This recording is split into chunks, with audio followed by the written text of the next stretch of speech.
Okay, so let's start with just a moment, a Gleeworks moment, where we're just going to kind of settle into ourselves. So just relax for a moment. You might want to close your eyes and just notice, do a body scan, which means that you're going to look at where you're tight, where you feel something, where you don't feel something, and just relax. Just let things go. And the reason for this is that we operate in the world using our prefrontal cortex, which is our conscious mind. But we have all of this unconscious capabilities that we're often not accessing. So when we do this, we're re-engaging our unconscious or the larger capabilities that we have. And so just take a deep breath, and as you exhale, imagine water flowing over you, warm, the right temperature, the right color, and just flowing over your head and down your shoulders, down your back, down your legs, and down around your feet, and then down into the ground. And take another breath, and as you exhale, imagine that water going through your body. It's almost as if your body is a stream or a brook, and the water is gurgling through all parts of your body, through your arms, through your torso, down through your legs, your knees, and down and directly into the ground. And so this is grounding, and this is a way of distributing your consciousness more generally, and can be used if you're in a tense situation and you're feeling a lot of emotions. This is a way of just kind of relaxing and just getting some distance. And so the next thing is, what is your intention for this class? What do you want to get out of this event? And by formulating that, you're letting your unconscious know what to focus on and what to filter. And then what are 3 things that you're grateful for?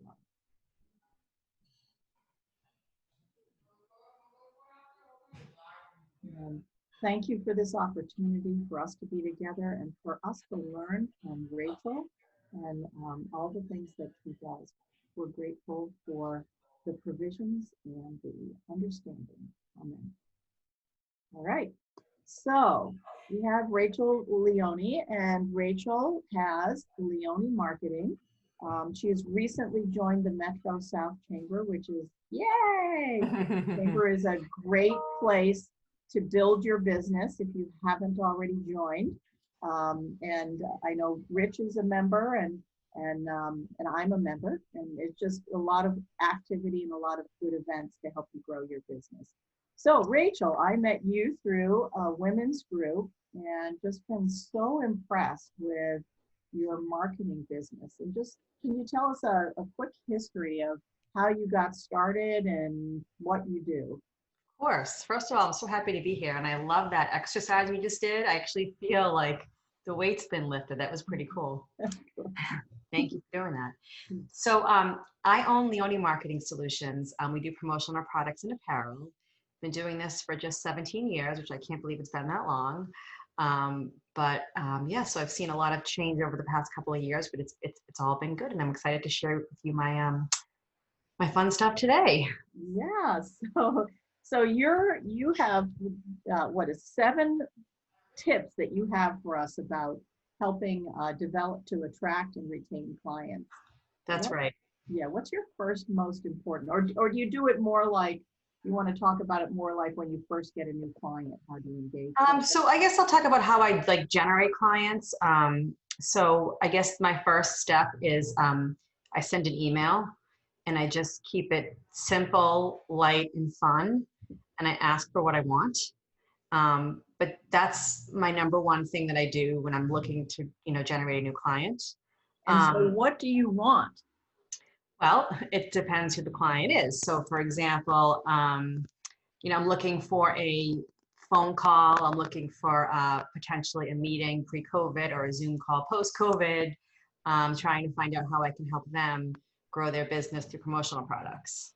So it's just a simple, fun, light email. But my second touch point is my most valuable, most effective in my world is, for me, social media is so powerful.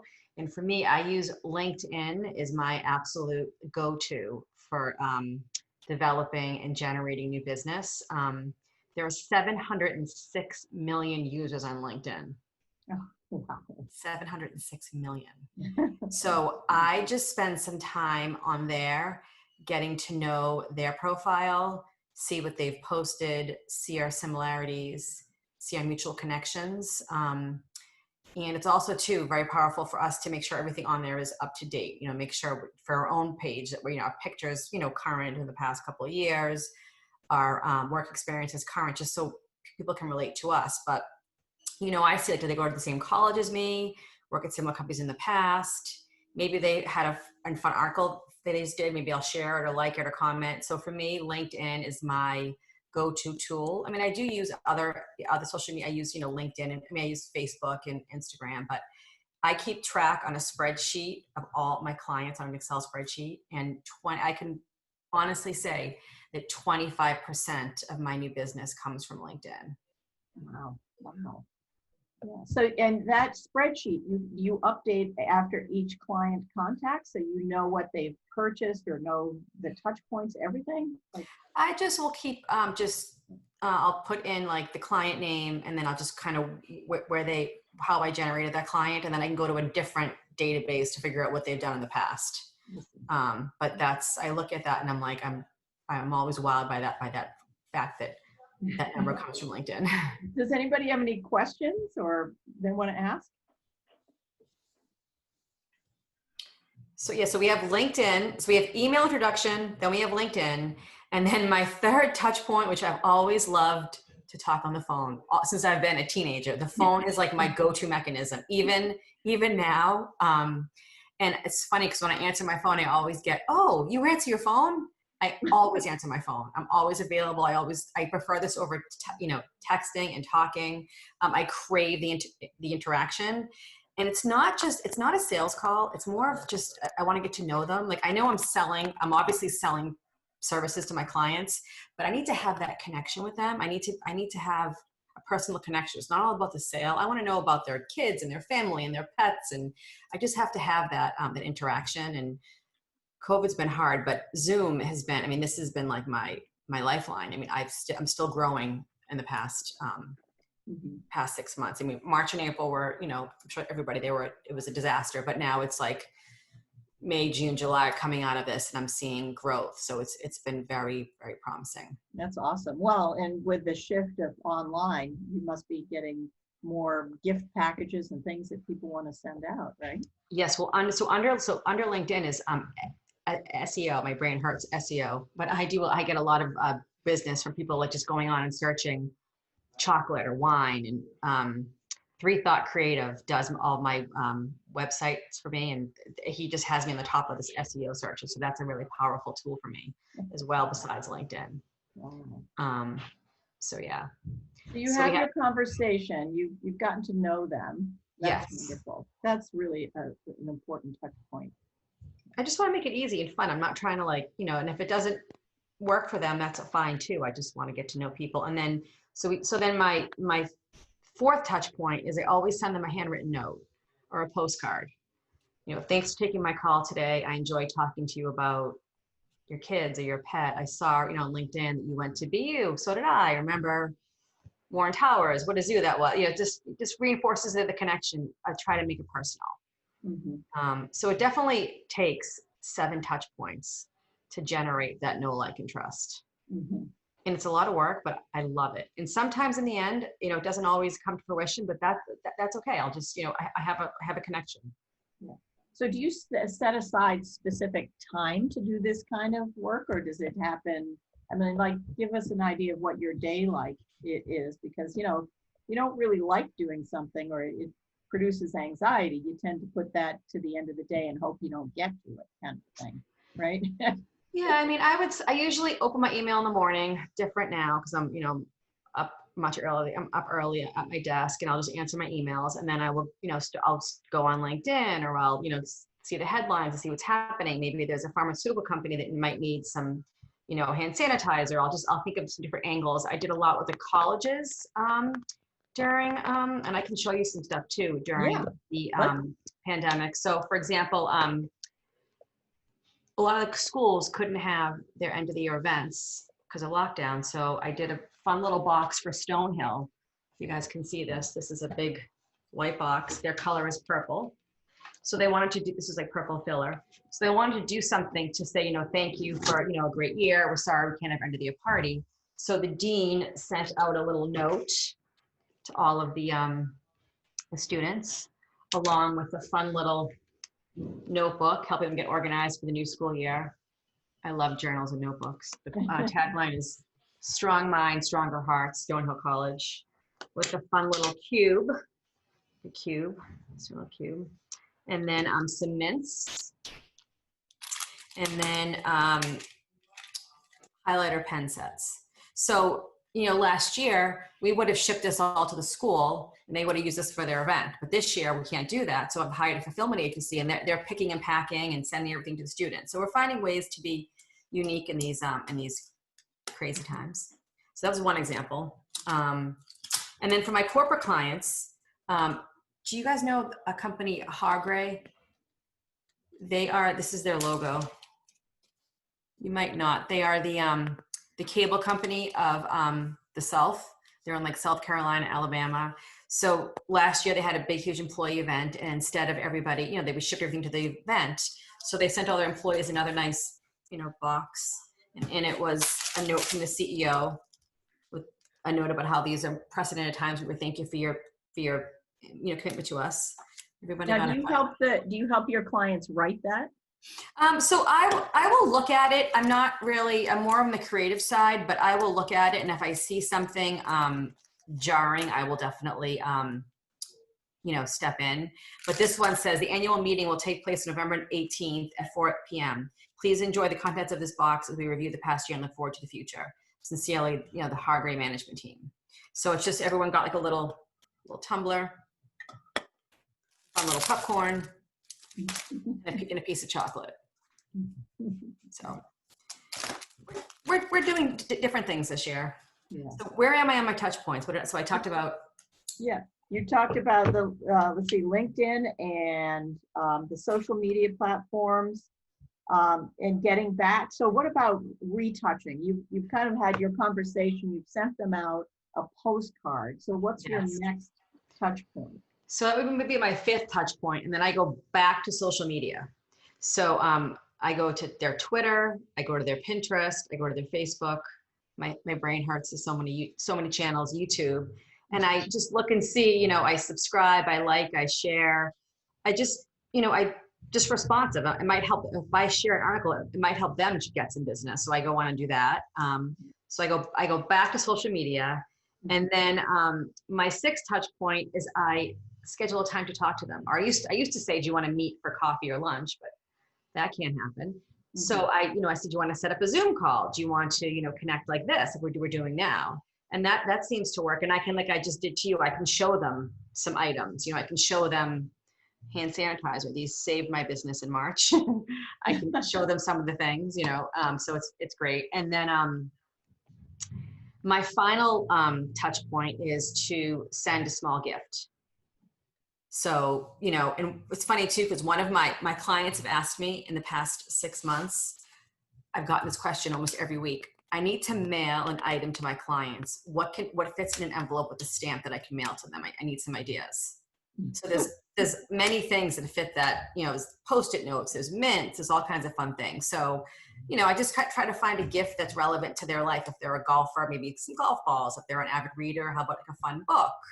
If they're You're also giving because you have a good sense of your customer, you can then give them suggestions on what sort of products they might want to use.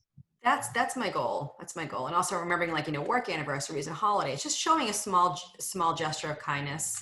And I like to, try a few strategies and see what works, see what's effective. It's just, it's fun to test out. And one of my absolute favorite products of the year, I'm going to show it right now, is a lot of my corporate clients are doing cocktail hours. So I have these awesome cocktail kits. Can you guys see that? This is a mojito. And this one's an old fashioned. You guys see Oh, that? cool. And then I got to show you the inside of this. It's so fun. So it's a little recipe on how to make a mojito. And Uh-huh. then there's a little shot of gin Oh, gosh. and a little spoon to mix it with 2 cubes of sugar. Isn't that fun? Yeah. So just getting super creative. Like, last year they would have had a cocktail hour, but they're not having one. So they're doing it on Zoom and people are home and safe and drinking and it's all good. Yes, but where do you get those ideas? Do you have companies that source these for you, right? I read the trades and I just stay abreast of what's happening and what's trending out there. So that's trending for this year, and probably next year when we're back meeting people, that won't be but the 2 biggest gifts right now out there flying off the shelves in my world. Can you guys guess? Hand sanitizer, I was going to say, but you already said that. Well, this is more holiday gifts. Blankets, like logoed blankets, and cheese boards. I never would have expected cheese boards. Isn't that funny? So your business isn't all ballpoint pens anymore. No, just wrapped in cellophane paper though. That's a new trend because everybody doesn't want to, no one wants to touch anything. So they're the cellophane paper. Yes. Does anyone have any questions on what I talked about so far? Anybody want to add anything? I've got a question. When you're talking about LinkedIn, when you started discussing LinkedIn, that you get 25% of your business from there. When you go into LinkedIn, are you doing a search or are you looking for a specific company, or how are you using LinkedIn? I usually use it for a specific title. Like when I saw the trend happening with the colleges, I saw, okay, colleges have a need to send gifts to their students. I just started searching like chief marketing officers, and I started connecting that way. Or if I'm doing more of like a broad search, I'll go in and look for, because my contacts are constantly changing. 8 months ago, it was marketing directors, but right now it's finance directors, because finance directors are approving the budgets and then passing me off to the marketing directors to make it happen. So really it changes, but I usually go in by industry or I'll go in by title. Oh, interesting. So, all right. So let's say, I do coaching. So where would you think I would look for, what title or industry? I'm in small business, I guess. So what would you search for in LinkedIn? Who are you coaching? Like businesses, small individuals? business owners, and also people who are in the mental health sphere. Gotcha. So I would do really niche. I would do like small business owners and like pick a region. Uh-huh. I'd go in like that, like small business owners like Foxborough. And I would see, and then you can see like number of employees and then base it that way. Huh. But LinkedIn's been my, I love it. I can't believe how powerful it is.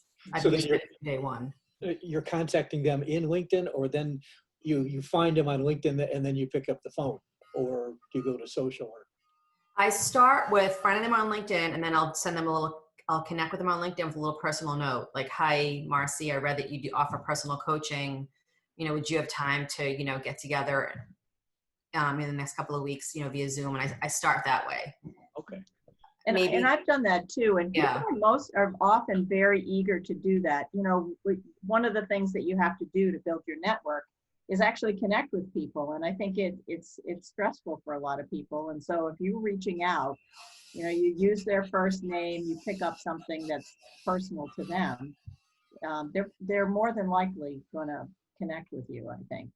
First couple of times it's a little stressful. Once you start getting the responses, you kind of get like confident. You're like, okay, this works. People are responding to me, and it gets a little easier. It's a little easier. Yeah.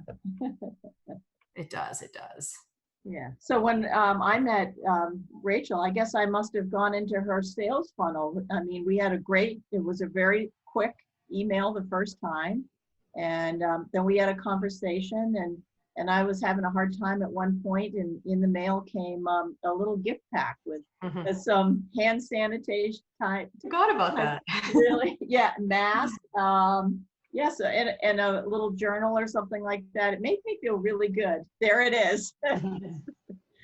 That's funny. So you were part of my sales process. That's Yes, so funny. I was. Yeah, you were, yeah, that's really funny. That's really funny. We didn't connect on LinkedIn though, but we were in that women's group. I went on a process, but I tested my little theory there. So that's really funny. I also too want to talk a little bit about referrals. Does anybody in the group use referrals? Sometimes, yeah. So, I mean, for me, it's when you get a referral, it's the ultimate sign of trust. I mean, when a client says, you know, call Rachel, she can help you with X, Y, and Z, that's like the biggest compliment to me.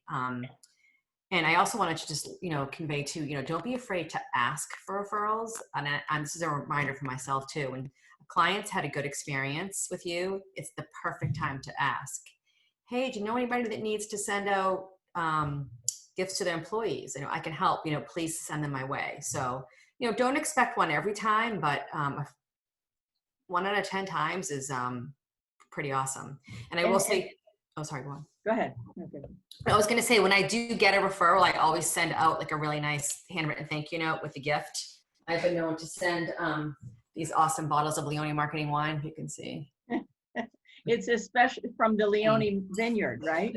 The theme. Actually, these come from Celebration Cellars in California, but so I think it's really important to, because it's hard to get a new client, and I'm always grateful when I get one, so I always try to go that extra mile with a gift and a handwritten note, and I'm just, you know, I'm grateful for these connections, so I just wanted to, you know, always, you know, thank and show my gratitude.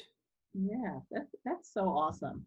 You know, what's also comes across to me is that her response time. I think that was the thing that's impressed me with your business, is your response time is pretty quick, and it's not a whole lot. It's something I can digest in like a minute or two, whatever you said, and I think that's kind of really important. I think love that. Thank you. I really try to get back to my clients. I'm always like, text me, call me, you know, email me, call me. I always try to respond, you know, as soon as possible. So Nancy, do you want to share a little bit about do you have any questions about how you might, you know, work with your clients or find potential clients? Yes, I was thinking about that while Rachel was speaking, because the product that I have is very unique and different. I was kind of trying to think what is the best way to go about speaking with someone or identifying someone in that area to like develop a relationship with. Yeah, so brainstorming what might be. Go ahead, Nancy. Yes, that's what I was thinking in the process of Rachel speaking. So how do you find like your clients right now? What are one of the things that you use? It's pretty much Instagram, word of mouth, my website. That's about it. I've always used LinkedIn for employment opportunities, but I haven't really thought about it for my business. Now I'm trying to shift my mindset to see how can I identify potential customers using LinkedIn, and I don't quite know that yet. That makes sense. You got some fun products obviously to show. You got your different dolls to show and scenarios to show. So I could see LinkedIn being very powerful for your business. And I think, you know, one question for you, Nancy, is who is your customer? Is it the end user, the people that are going to buy your dolls, or is it people that are going to sell your dolls for you? And I think that LinkedIn may be a better place for finding people who would help you just sell your dolls. Like on a wholesale basis. Right. But for instance, Facebook Marketplace might be a place to sell to the end user, the people that are going to buy dolls. I see. Great. Thank you. That's a good start. Thank you. So what does your company, the lab school do in terms of outreach? And are you full capacity, or do you know anything about what's happening to kind of help generate business? Or clients? So I'm kind of on this call, not so much in my capacity of my connection to South Shore Conservatory, but for kind of two different but related things that I'm involved in. One is the Early Childhood Movement and Music Association. I'm sorry, I'm the president of it, and I just said it wrong. Early Childhood Music and Movement Association. And what was intriguing recently for us, we are in a place where we need to step up our game in terms of increasing membership, revenue through members, but also increased connections to business partners. And we have a fabulous VP of development who's created a really clear, structured, tiered platform for businesses to become partners. So, you can come at this level and get these kind of benefits, or a higher level and get more benefits.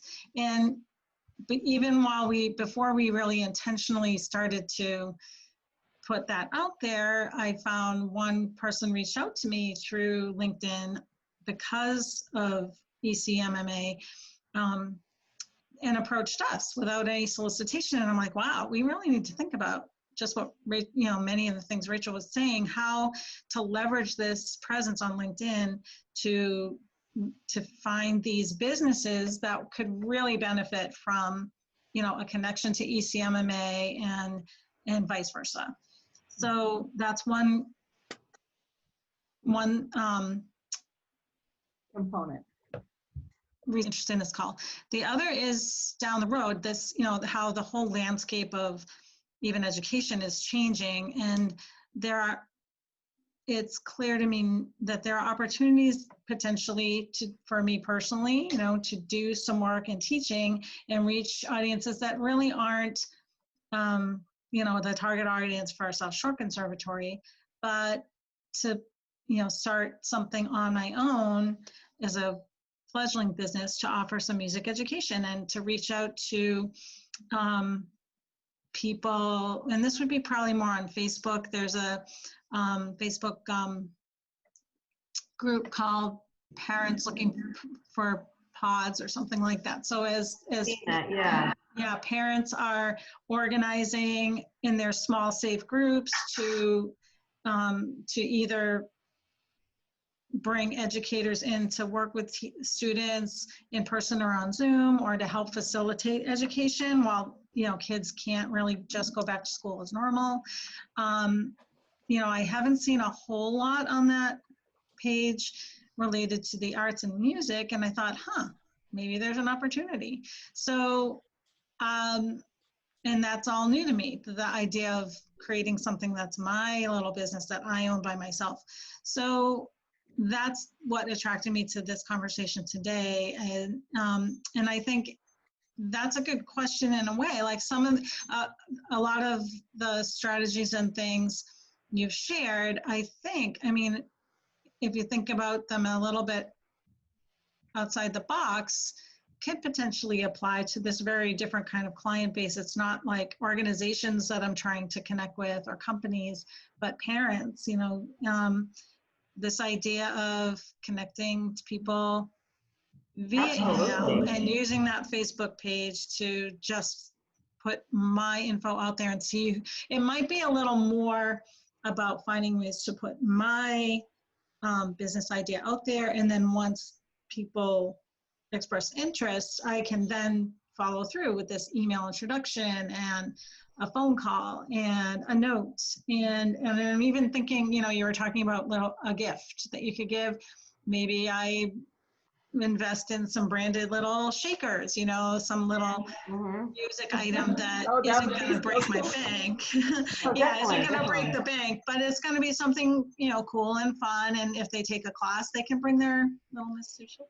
I don't know. Sue, I think I've so enjoyed reading your articles over the years at the Hingham Journal. You're an awesome writer.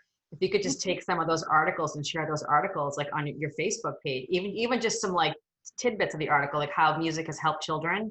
I Yeah. think that's just, and even now more than ever, people need music. Kids, Yeah. kids need connection. Right. So I think like right now is the perfect time to just like start sharing on Facebook, start sharing on even on LinkedIn. I think that's okay to do on LinkedIn, even though it's like it's not B2B. I think it's okay to, because people are just so captivated right now with social media.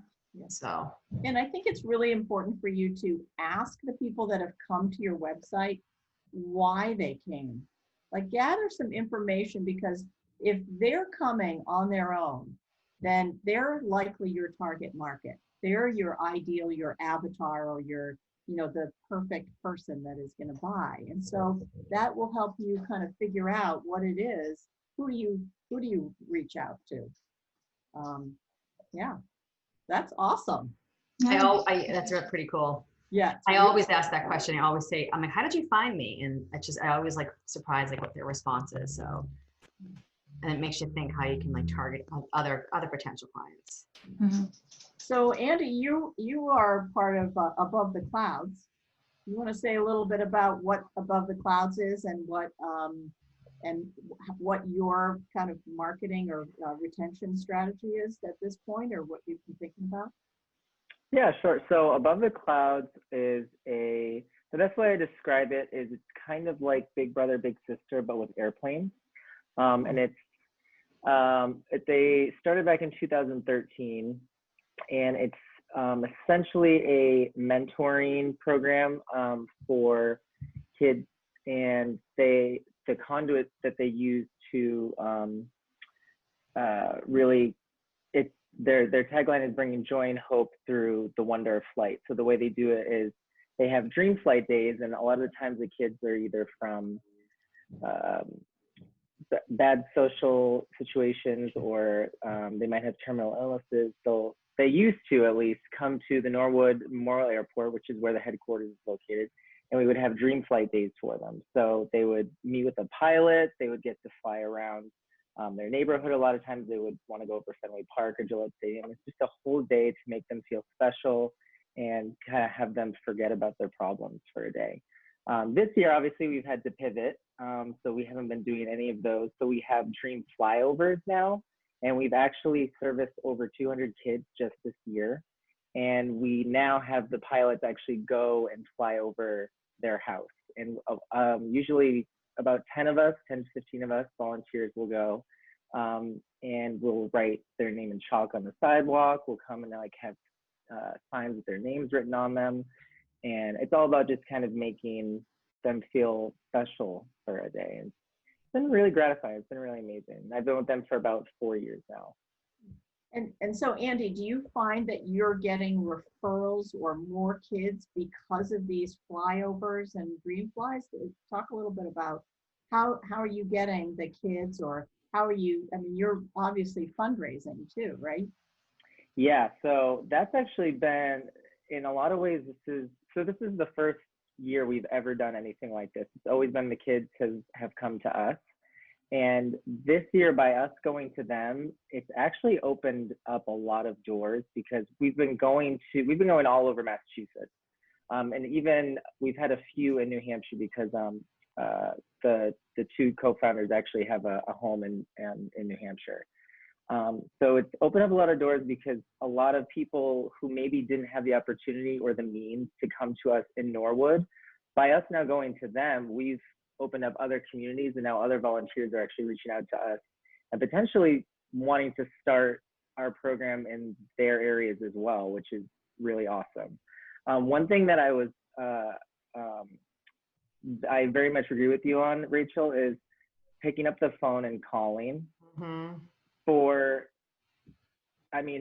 I've worked in I don't know what I'd really call nonprofit organizations. It's not really B2C, because donors aren't really consumers. I would call it like B2D. I don't even know if that's a saying, but maybe I just created that. But picking up the phone and calling donors is the most surefire way to get people to donate, because like you said, people are inundated right now with so much on social, with emails, because literally, we are all in front of our computer right now, except for healthcare workers for the most part.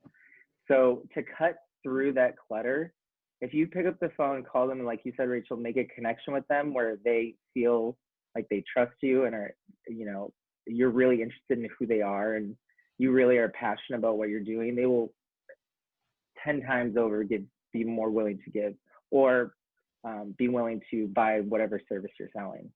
Agreed. So I Totally highly agree agree with calling. Obviously, a lot of, you know, small businesses, and my above the clouds alone, there's only 4 employees, so it's hard, and we don't always have the means to do it. But and with other small businesses, like, you know, if you're just starting and it's just you, it might be hard to do that at first. But those human touches, as I call them, are really what, you know, make you more memorable. Are you struggling now with COVID getting donations? Are you finding it easier? Are you finding it? So I'm not completely involved in the donation part. I'm more on the marketing side, but we actually did a huge fundraiser this year called the Rodman Ride. We do it every year, but this year was completely virtual. And usually it's riders, bike riders. They do this big ride that goes out of Foxborough. I don't know if you've ever heard of it. It's usually in September every year. And we ended up raising $65,000 from it, which was even more than we did last year. Wow. And I don't know if a big part of that was people, since it was virtual, maybe a deterrent in years prior was they didn't actually want to do the ride. So now that they knew that they could just raise money and not have to partake in the event, more people did it. But as far as donations, we're definitely below normal from what I've talked to with my coworker, but it hasn't been as different as I would have thought, to be honest. And our expenses are way down because we haven't been using our airplane either. Right. So, I was going to say, I've heard from my nonprofit clients, they're actually raising more money than they ever have this year, because so they're doing these like Zoom virtual events. People are home. They want nice things and they want to help and they want to give back. So they're bidding on items, and they're, you know, in the venue, they're not paying for the venue, the food, the staff. So they save all that. But, you know, recipients want to help. So they're actually donating more, giving more, because now they want to give back. So right. I'm finding it to be like people are being generous if they can, you know. Exactly. And we do have our own airplane that we would typically use for our dream flight days, but we haven't used it at all this year. And that's where our biggest operating expense comes from. We've been lucky that all of the flyovers we've done this year have been from volunteer pilots around New England.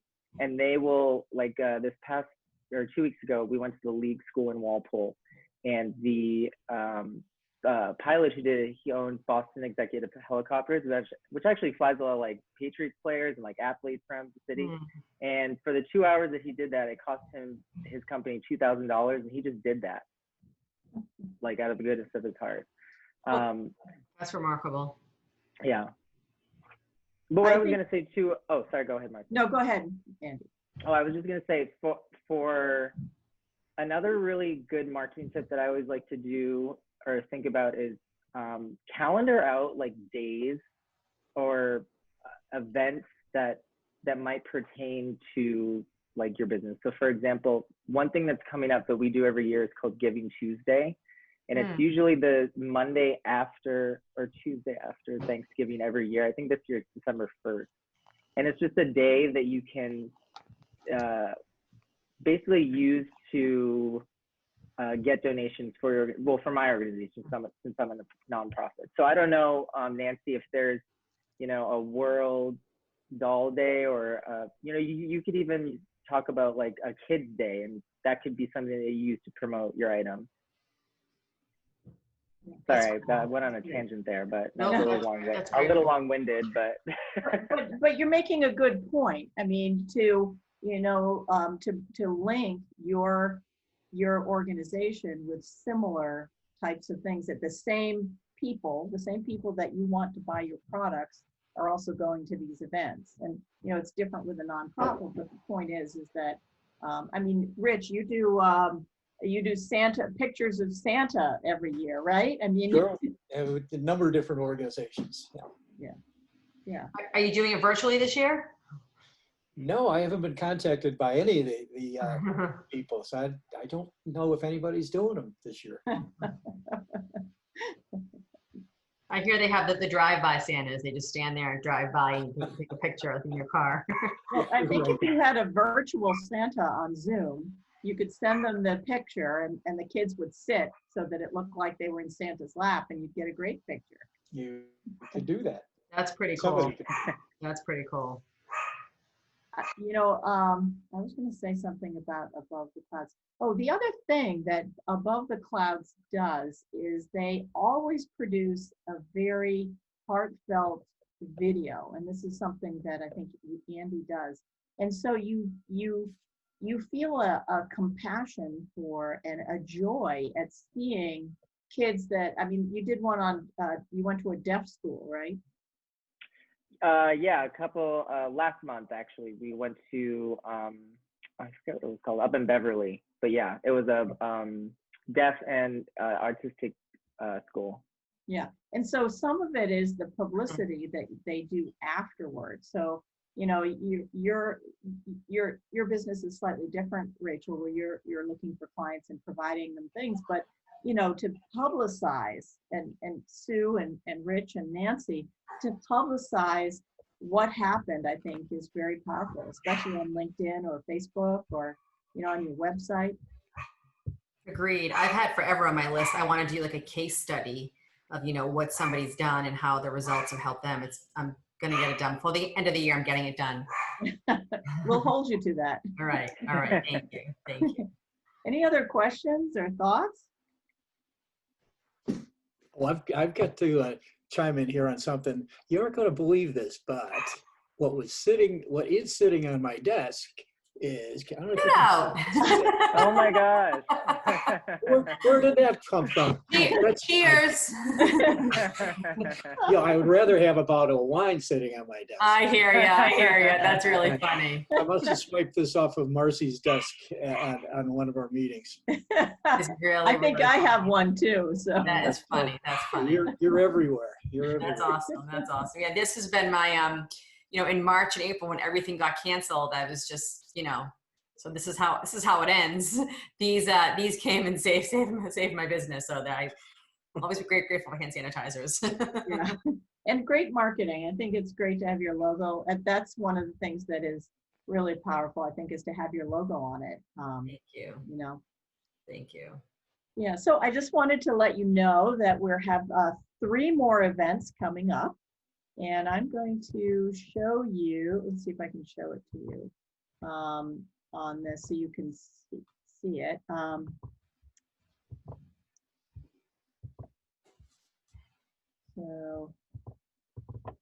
So the next one that we're going to have is on funding and finance. This is going to have 3 speakers. It's from SEED, which is the Southeast Economic, I'm not sure what they do, but they do funding for small businesses. It's going to be Harbor One, and it's going to be Mass Growth Capital. So those 3 people are going to talk a little bit about what it takes to get ready to get funding and finance for your small business. The one after that is called Social Media Presence, Is It Marketing? And Andy is going to be our speaker. And Britt from Social Pace is coming. They each have a different perspective on social media. So they'll be talking about how to use social media and, you know, not how to use it effectively. So that should be really fun. And the last one is Party Like It's 2025, Celebrate Your Incredible Success. So this is going to be fun. We're going to just, you come as if you have accomplished all the things that you wanted by 2025. You might have written a book, you might, whatever your ideal you know, goal is, that's what you're going to come at. And you're going to talk like you've achieved it. You're going to bring whatever things that might show that you've had it. I did this once with a group, and a friend of mine was a social worker, and she was talking like she had already achieved things. And I kept saying, have you done it yet? Have you done it? Because I couldn't tell because she was so effectively using the present tense. and someone else came with a trophy of having won the architectural award for the year, and they came in black tie and everything like that. It was lots and lots of fun. And there's scientific evidence to prove that this actually helps you reach your goals. So I hope you'll all join us in costume and celebrate your success for 2025. And that'll be the end of the series. Question. I want to end 2020. Yeah, I know. 2021. I was gonna say, it's party like it's 2019.